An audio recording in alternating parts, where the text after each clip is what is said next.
25-ാം വയസ്സിലെ തുടക്കം, അതൊരു വേൾഡ് ബ്രാൻഡായി മാറിയ മലയാളിയുടെ ഒരു ഷോപ്പ്. അത് നമ്മളെ ദുബായിൽ ദേരയില്.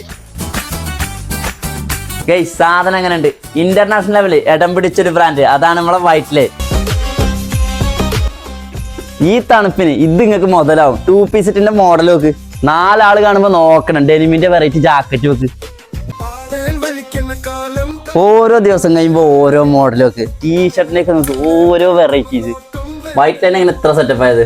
നീ ഇപ്പം വൈറ്റ് ലൈൻ ഉപയോഗിച്ചിട്ട് എങ്ങനെയുണ്ട്? നല്ലൊരു കംഫർട്ട് ഉണ്ട്. അതാണ് വൈറ്റ് ലൈൻ. ഏറ്റവും നല്ല ക്വാളിറ്റി ആയിരിക്കും, ഏറ്റവും നല്ല ട്രെൻഡ് ആയിരിക്കും, ഏറ്റവും നല്ല ഫാഷൻ ആയിരിക്കും. സൂപ്പർ മാർക്കറ്റിന്റെ ഹൈപ്പർ മാർക്കറ്റിന്റെ ഓണേഴ്സ് ഒന്ന് ശ്രദ്ധിച്ചോ. ഈ വൈറ്റ് ലൈനിന്റെ പ്രൊഡക്റ്റ് ഒന്ന് നിങ്ങളെ ഷോപ്പിൽ വെച്ചിട്ടുണ്ടെങ്കിൽ അതിന്റെ ഒരു കച്ചവടം അതവിടെ ഉണ്ടാവും. പണം പോയി പവർ തരട്ടെ. ഷർട്ടിന്റെ ഒക്കെ ഒരുപാട് യൂണിക് ആയിട്ട് നോക്ക്. ക്യാപ്പെല്ലാം ഓരോ മാസം അപ്ഡേറ്റ് ആണ്. അതേപോലെ അതിന്റെ ക്വാളിറ്റി നോക്ക്. ഒരുപാട് വെറൈറ്റീസ്. തീവാറും ഐറ്റം ഷോർട്സിലെ 2 പീസ് നോക്ക്. ഗൈസ് ഒരുപാട്